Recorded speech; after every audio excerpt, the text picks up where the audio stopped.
नमस्कार। हमारे खास कार्यक्रम आमने सामने में आपका स्वागत है। मैं हूं अंकुर जैन। कार्यक्रम में आज हमारे साथ हैं उद्यमिता विकास केंद्र सैडमैप के क्षेत्रीय समन्वयक डॉक्टर एम.एच. मेवाती जी। आज कार्यक्रम में आज हमारा विषय है प्रदेश में स्वरोजगार की स्थिति। चूंकि मेवाती जी लंबे समय से सैडमैप में काम कर रहे हैं, इस लिहाज से वे प्रदेश में स्वरोजगार की स्थिति से भलीभांति परिचित हैं। कई कार्यक्रम, प्रशिक्षण कार्यक्रम और योजनाएं जो स्वरोजगार के लिए सैडमैप द्वारा संचालित की जाती हैं, उनमें मेवाती जी की सक्रिय भूमिका रही है। इस लिहाज से इस विषय पर काफ़ी गंभीर और कहना चाहिए गहन जानकारी मेवाती जी रखते हैं। इन तमाम पहलुओं और विभिन्न मुद्दों पर आज हम मेवाती जी से चर्चा करेंगे। कार्यक्रम में सबसे पहले मैं प्रश्न करना चाहूँगा कि सैडमैप का जो गठन किया गया, उसके पीछे क्या उद्देश्य था, कब इसका गठन हुआ था, मतलब इसके गठन के पीछे की पृष्ठभूमि क्या रही है?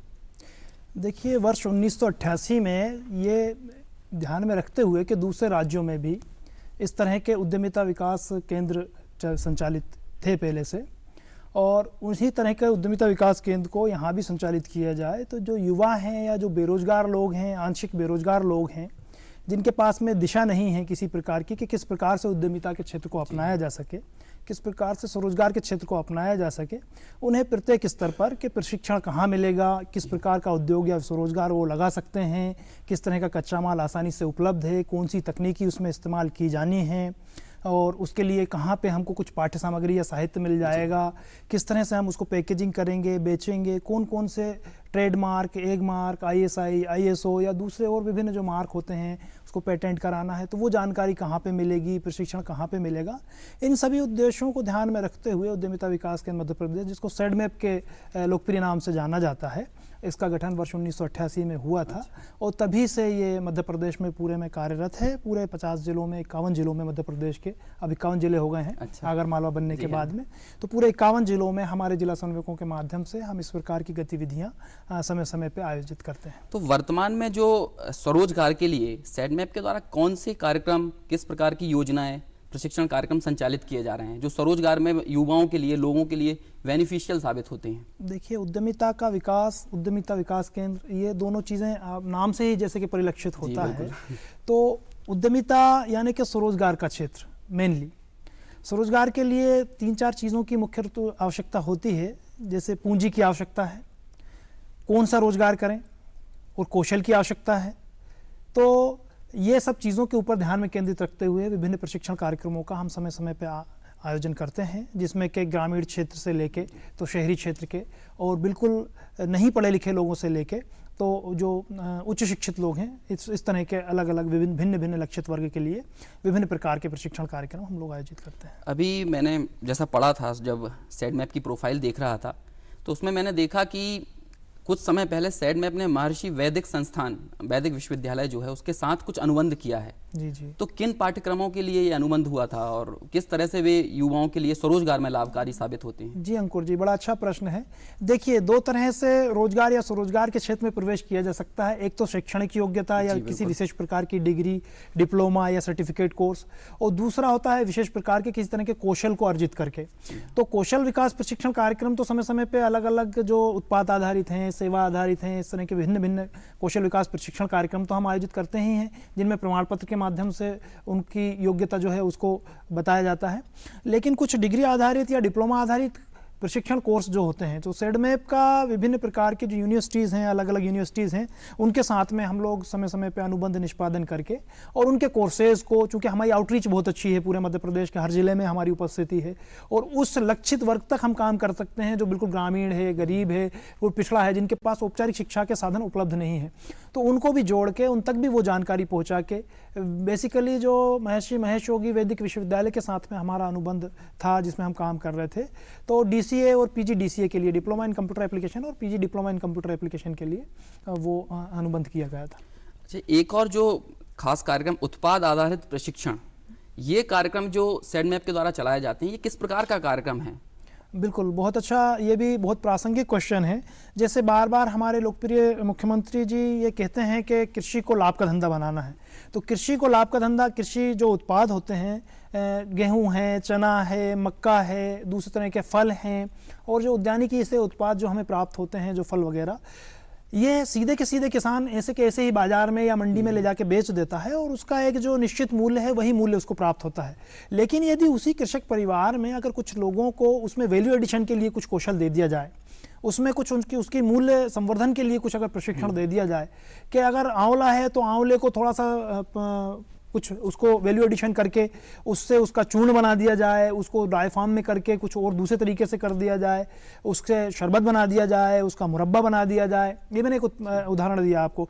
गेहूं है तो गेहूं से आटा बना दिया जाए, दलिया उसका बना दिया जाए, और जो वेस्टेज निकलता है एग्रो प्रोडक्ट्स जब बनाने में तो उससे पशु उत्पाद बनता है, जो हम पशु आहार जिसको कहते हैं, तो ये पशु आहार वगैरह का निर्माण कर दिया जाए। इस तरह से उत्पाद आधारित कृषि उत्पाद, बहुत सारे कृषि उत्पाद होते हैं, उनमें वैल्यू एडिशन करके, उनमें मॉडिफिकेशन करके, थोड़ा सा प्रोसेसिंग करके, उनका प्रक्रियाकरण करके बहुत सारे अनेक उत्पाद बनाए जा सकते हैं। ये उत्पाद आधारित। जी, आपने मुख्यमंत्री की बात की, तो अभी हाल ही में जो सूखे के संकट को लेकर जो मुख्यमंत्री ने और प्रदेश के सारे वरिष्ठ अधिकारियों ने जब विभिन्न ग्रामों का दौरा किया, सूखा प्रभावित क्षेत्रों का दौरा किया, तो मुख्यमंत्री ने एक बात कही कि कृषि पर से जो निर्भरता है लोगों की वो कम करना होगा और लोगों को उद्यम लगाने के लिए प्रेरित करना पड़ेगा, उन्हें स्वरोजगारी बनाने के लिए प्रयास करना होगा।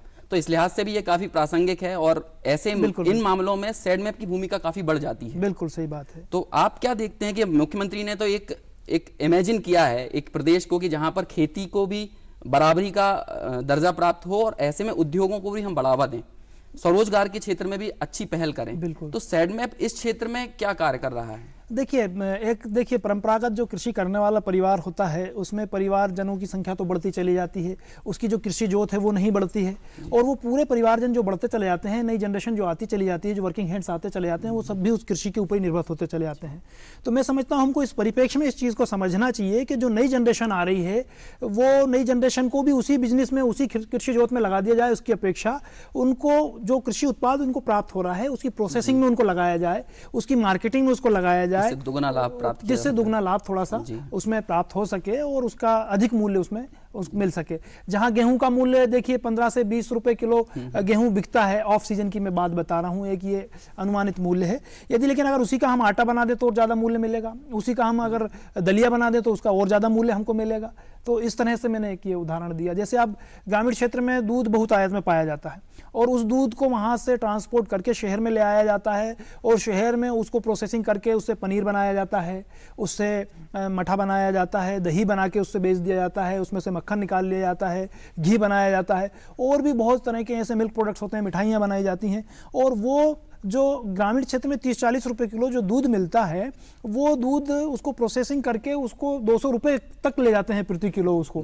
तो ये प्रोसेसिंग से ही उसकी कीमत बढ़ती है। अगर ग्रामीण क्षेत्र के परिवार के लोग ही या कृषक परिवार के लोग ही ये सब करने लगे तो मैं समझता हूं कि आय के साधन बढ़ जाएंगे और पूर्णतः कृषि पे निर्भरता की जो बात है उससे हम मतलब जो है कि उस चीज की तरफ बढ़ेंगे। निश्चित तौर पर ये जानकारी पहुंचे तो काफी फायदा हो सकता है। बिल्कुल। एक और बात कही जाती है, जब भी हम कोई कार्यक्रम या योजना संचालित करते हैं तो ध्यान रखना ये जरूरी हो जाता है कि आधी आबादी को इसका फायदा मिले। आधी आबादी से मेरा मतलब है महिलाओं के लिए कितना काम किया जा रहा है। तो महिलाओं की भागीदारी बढ़ाने के लिए सेडमैप की जो योजनाएं हैं वो महिला उद्यमियों को प्रोत्साहित करने के लिए, उन्हें उनका स्वरोजगार स्थापित करने के लिए कितना सहयोग प्रदान करती हैं? बिल्कुल, देखिए सेडमैप की तो अपनी कोई योजना नहीं होती है।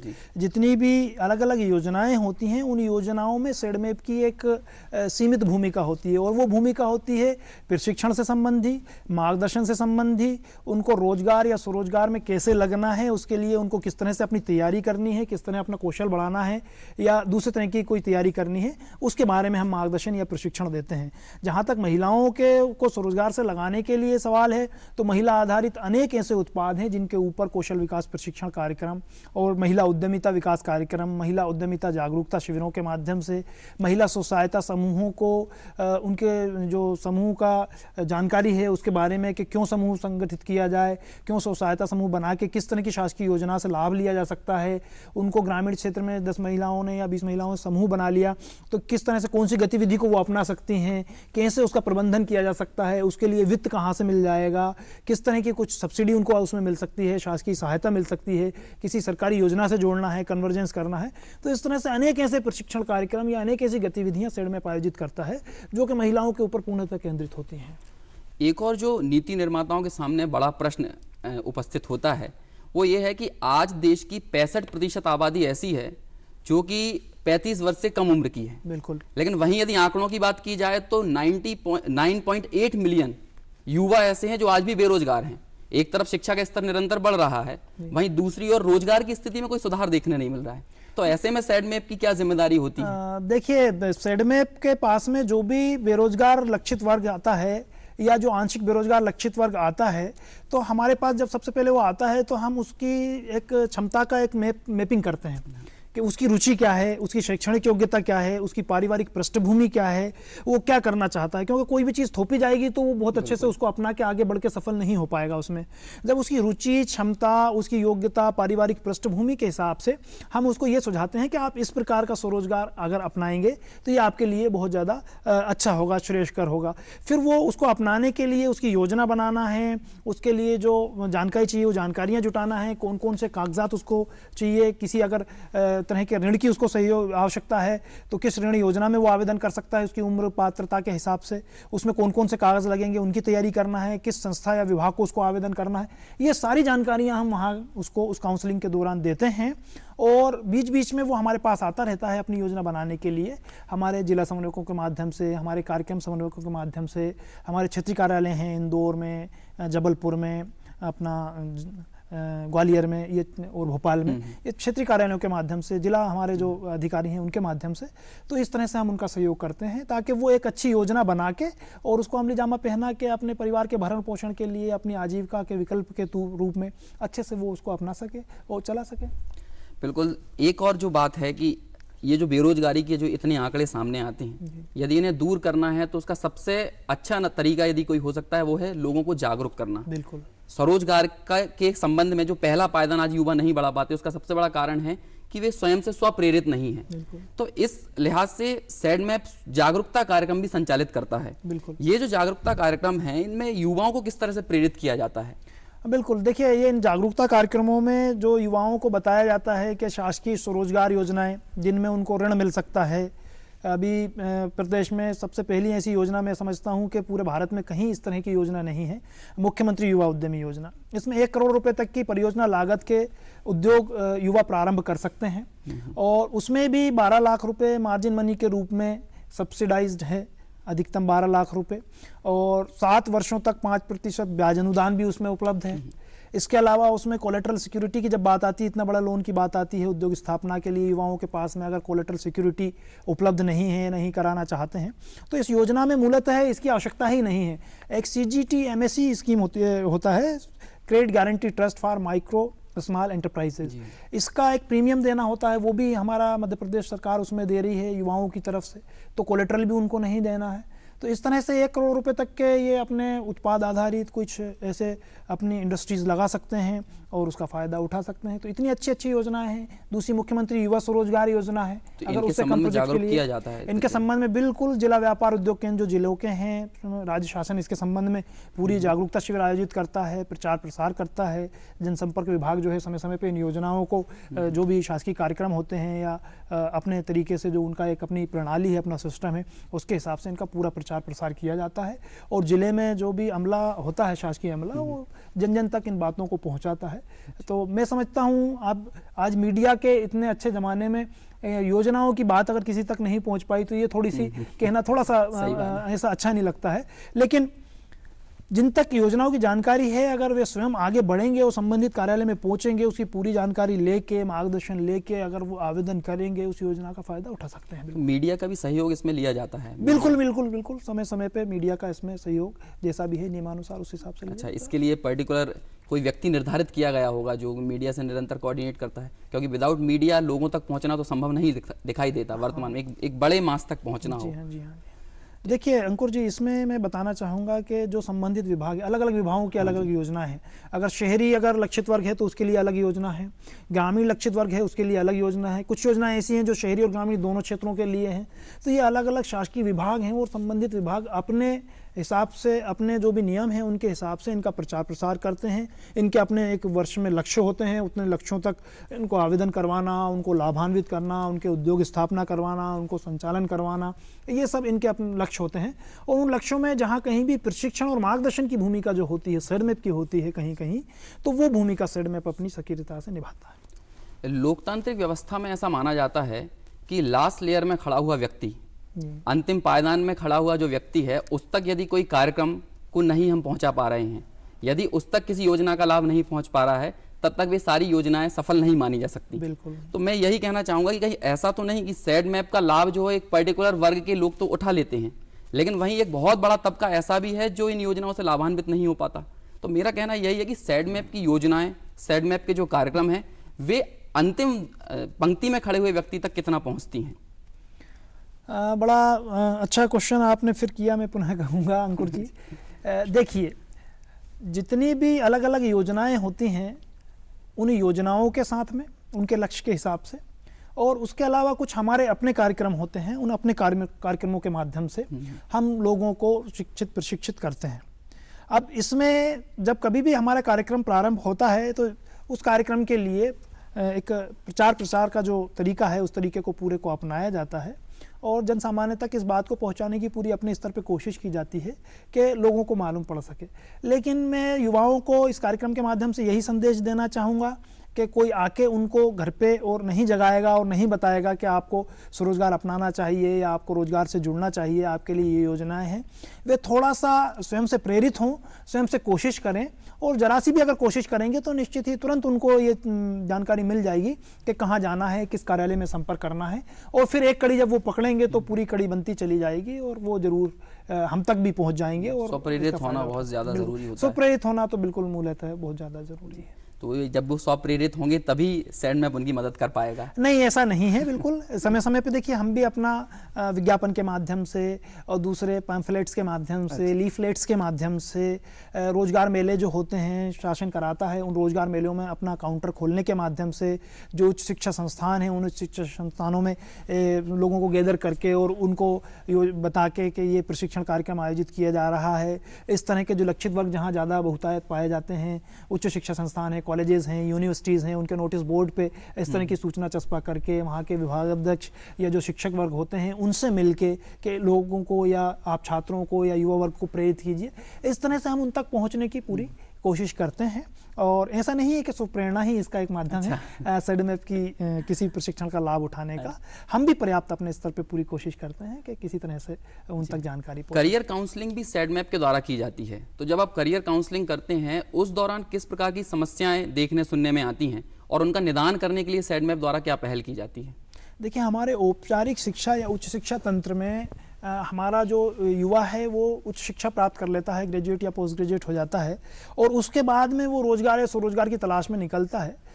इसमें सैड मैप इस बात पे जोर देता है कि उसकी शिक्षा के दौरान ही उसको ये बताया जाए कि उसकी क्या इच्छा है, उसकी किस क्षेत्र में रुचि है, उसकी क्षमता क्या है, वित्तीय क्षमता क्या है, उसके पास कौन कौन से अवसर हैं जिनका फ़ायदा उठा के, कौन सी योजनाएं हैं जिनका फ़ायदा उठा के वो अपना रोजगार या स्वरोजगार के क्षेत्र में जा सकता है। तो उसके लिए कैरियर काउंसलिंग वाला हम काम चलाते हैं। युवा हमारे पास आएँ और बताएं कि हम अपना स्वरोजगार लगाना चाहते हैं, या हम उनके पास चले जाते हैं इस तरह के संस्थानों में और उनको ग्रुप में इकट्ठा करके उनके हमारी कुछ सिमुलेशन एक्सरसाइज हमने डेवलप की हुई हैं जिनसे हम निकालते हैं कि ये स्वरोजगार में जाना चाहते हैं या रोजगार में जाना चाहते हैं। फिर उसके बाद में उनसे इंडिविजुअल बात करते हैं। तो उन इंडिविजुअल बात करके एक BOG एक्सरसाइज होती है, बिजनेस अपॉर्चुनिटी गाइडेंस हम जिसको कहते हैं, उसको हम बताते हैं कि ये रोजगार हैं, कुछ रोजगारों की सूची बताते हैं। फिर उसकी रुचि को जान के 2-3 रोजगार स्वरोजगार जो वो चुनता है उसके बारे में फिर हम उसको बताते हैं कि आप इसका थोड़ा मार्केट सर्वे कीजिए, उसकी हम मेथोडोलॉजी उसको बता देते हैं। वो मार्केट सर्वे करके आता है तो उनमें से 2-3 के बारे में कभी बताता है ये तो बिल्कुल बेकार है, मैं बिल्कुल नहीं कर सकता, इसमें बहुत कॉम्पिटिशन है, या ये मैं इसके लिए नहीं बना हूँ, मेरे रुचि का बिल्कुल ये क्षेत्र नहीं है। और उनमें से कोई एक नई चीज़ वो ले आता है या उन्हीं में से कोई एक विकल्प वो चुन के लाता है कि ये बहुत अच्छा है, ये इसमें बहुत ज़्यादा संभावनाएं हैं और मेरी रुचि का ये क्षेत्र है। तो फिर उसके बारे में हम उसको गहन जानकारी देते हैं कि देखिए इसके लिए ये तकनीक है, ये कच्चा माल है, इतनी लागत लगेगी, ये योजनाएं इसके लिए हैं, और आपका ये तरीका है, ये कागज़ आपको बनाने पड़ेंगे, ये कागजात आपको इन संबंधित विभागों में जमा करने पड़ेंगे, ये इसकी प्रक्रिया है, ये परियोजना इसके लिए बनाना पड़ेगी।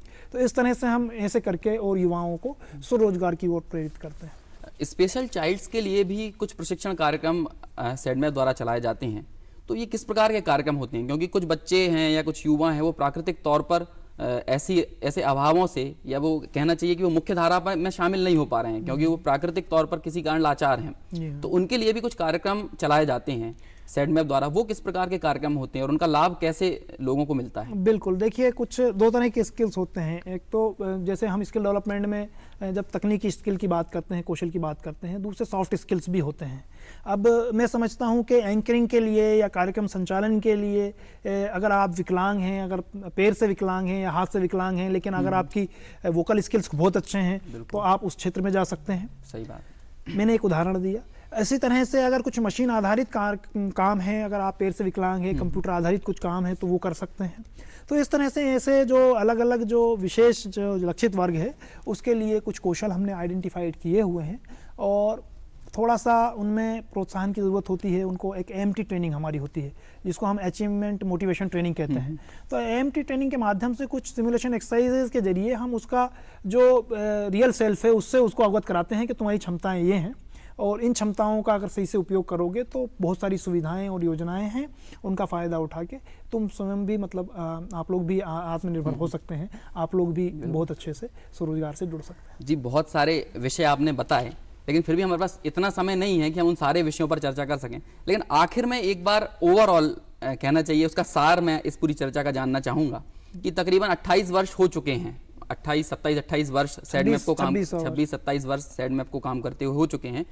इन 26-27 वर्षों में सेडमेप अपने उद्देश्यों को पूरा करने में, सेडमेप की जो कार्यप्रणाली रही है उसके जरिए अपने उद्देश्यों को अचीव करने में कितना प्रतिशत सफल हुआ है? आप यदि ओवरऑल मूल्यांकन करें तो क्या पाते हैं?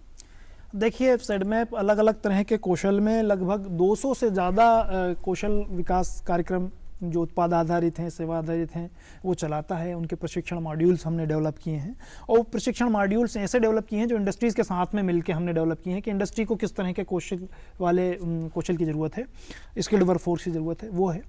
अभी 2022 तक 50 मिलियन स्किल्ड वर्कफोर्स की ज़रूरत होगी भारत की। अच्छा। जो इकोनॉमी है उसको, ये एक आंकड़ा है जो एनएसडीसी ने एक सर्वे करवाया है उसके हिसाब से। और उसके लिए एनएसडीए एक एजेंसी है, नेशनल स्किल डेवलपमेंट एजेंसी है, वो नीति निर्धारण का काम करती है। नेशनल स्किल डेवलपमेंट काउंसिल जो है, नेशनल स्किल डेवलपमेंट कॉरपोरेशन जो है, वो अपने पार्टनर्स के माध्यम से पूरे भारत में विभिन्न प्रकार के कौशल विकास प्रशिक्षण कार्यक्रम चलाता है। और NSQF जो आया है, अभी एक नई कॉन्सेप्ट आई है, नेशनल स्किल क्वालिफिकेशन फ्रेमवर्क के पूरे तरह के जितने भी अलग अलग कौशल हैं, कहीं भी पूरे भारत में अगर कौशल विकास प्रशिक्षण आयोजित किया जाए उस पर्टिकुलर ट्रेड में, तो वो उसी तरह का मॉड्यूल हो ताकि एक हमारा एक मानक निर्धारित किया जा सके। तो उनके जरिए नेशनल इंस्टीट्यूट ऑफ MSME है हैदराबाद, उसके पार्टनर के रूप में हम मध्य प्रदेश और छत्तीसगढ़ में हम काम कर रहे हैं। एक SDI स्कीम होती है, स्किल डेवलपमेंट इनिशिएटिव स्कीम उनकी होती है, उसके ज़रिए हम काम कर रहे हैं। इसके अलावा मिनिस्ट्री ऑफ MSME के जो बहुत सारे प्रोग्राम होते हैं, वो उन प्रोग्रामों को हम यहाँ संचालित कर रहे हैं। गवर्नमेंट ऑफ मध्य प्रदेश के बहुत सारे ऐसे कौशल विकास या स्वरोजगार से संबंधित योजनाएं होती हैं, उनमें हेड होल्डिंग सपोर्ट का काम है या उनमें मार्गदर्शन का काम है, करियर काउंसलिंग का काम है, एंटरप्रेन्योरशिप डेवलपमेंट प्रोग्राम जो हैं उनके ऑर्गेनाइज करने का काम है।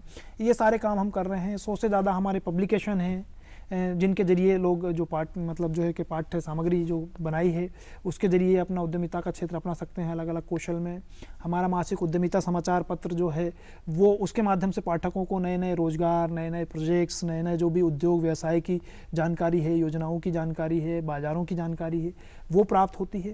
तो एक 25-26 वर्ष का जो एक लंबा जो वक्फा गुजर गया है, आज मध्य प्रदेश में और छत्तीसगढ़ में मैं समझता हूँ कि जब सेडमेप की बात आती है तो शिक्षण या प्रशिक्षण के क्षेत्र में सेडमेप एक अननोन एक इंस्टीट्यूट के रूप में नहीं बल्कि एक बड़े अच्छे नोन इंस्टीट्यूट के रूप में जाना जाता है। और लोग अपने से सुप्रेरित होकर हमारे पास में आते हैं और लोग एक दूसरे को बताते हैं कि आप सेडमेप चले जाइए, वहाँ से आपको ये जानकारी मिलेगी। तो मैं पुनः ये बताना चाहूँगा यहाँ इस मंच के माध्यम से कि पूरे मध्य प्रदेश के 51 जिलों में हमारे जो जिला समन्वयक हैं उनके जरिए आप रोजगार स्वरोजगार की न केवल योजनाओं की जानकारी ले सकते हैं बल्कि स्थानीय मांग और संसाधन पर आधारित जो उद्योग व्यवसाय या रोजगार हो सकते हैं वे कौन से हो सकते हैं, उनकी सूची ले सकते हैं। उनकी परियोजना अगर प्रोजेक्ट रिपोर्ट उनकी अगर आपको बनानी है, प्रिलिमिनरी प्रोजेक्ट रिपोर्ट, उसके लिए आप सहायता ले सकते हैं। कौन से प्रशिक्षण की आवश्यकता है, कौन से उसके लिए ट्रेडमार्क की आवश्यकता है, वो सब जानकारी आप वहाँ जिला स्तर पर संपर्क करके ले सकते हैं।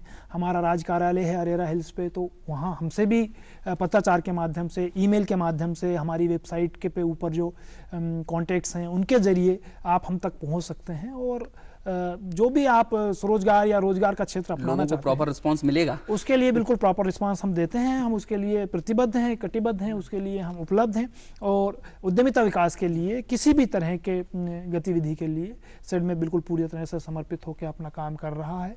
और जहाँ तक आकलन की बात है कि आपने कितने लक्ष्यों को प्राप्त कर पाया है, तो सो आकलन का कभी कोई महत्व नहीं होता है, मैं समझता हूँ। इसका आकलन तो अपने आप में ऐसे हो जाता है कि जब स्वरोजगार की या उद्यमिता की क्षेत्र को अपनाने की बात आती है तो सेडमेप का नाम लोगों की जुबान पे आता है और वहाँ मार्गदर्शन के लिए लोग आते हैं। तो ये अपने आप में मैं समझता हूँ एक बड़ा ये आकलन हो। सबसे बड़ा अपने आप में अचीवमेंट है। लोग उसके बारे में क्या प्रतिक्रिया देते हैं, इससे ही वास्तव में सच्चा मूल्यांकन हो बिल्कुल सकता बिल्कुल है। बिल्कुल अंकुर जी। तो ये थे हमारे साथ डॉक्टर एम.एच. मेवाती जी, जिनसे हमने प्रदेश में स्वरोजगार की स्थिति और सेडमेप की कार्यप्रणाली के ऊपर कई सारे पहलुओं मुद्दों पर चर्चा की। लेकिन समयाभाव के कारण बहुत सारे पहलुओं पर तो नजर नहीं डाली जा सकती, लेकिन जो ज़रूरी जानकारी थी, ऐसी उम्मीद करता हूं कि वो हमारे कार्यक्रम के जरिए दर्शकों को ज़रूर मिली होगी। फिलहाल हम यहीं रुकते हैं। बस आखिर में जाते जाते यही युवाओं से गुजारिश करना चाहूँगा कि यदि वे आज बेरोजगार हैं, उन्हें एक अपने मन का रोजगार प्राप्त नहीं हुआ है, तो उसका कारण उनके अंदर स्वयं में स्वप्रेरणा का अभाव है। यदि वे स्वयं खुद से प्रेरित होकर आगे बढ़ते हैं तो उन्हें आगे बढ़ना होगा। सेडमेप जैसी कई संस्थाएं उनका सहयोग करने के लिए सदैव तत्पर हैं। संभावनाओं का अनंत आकाश उनका इंतजार कर रहा है। बरबसी एक पंक्ति मुझे याद आ रही है कि कौन कहता है आसमान में सुराख नहीं होता, एक पत्थर तो तबीयत से उछालो यारो। तो यदि ऐसे स्वप्रेरणा के साथ युवा आगे बढ़ते हैं तो डेफिनेटली निश्चित तौर पर वे सफल होंगे और देश में, प्रदेश में रोजगार की स्थिति बेहतर होगी। फिलहाल हमारे कार्यक्रम में आज इतना ही। सारी टीम को दीजिए इजाजत। अगले हफ्ते फिर किसी नई शख्सियत के साथ हम पुनः हाजिर होंगे। तब तक के लिए नमस्कार।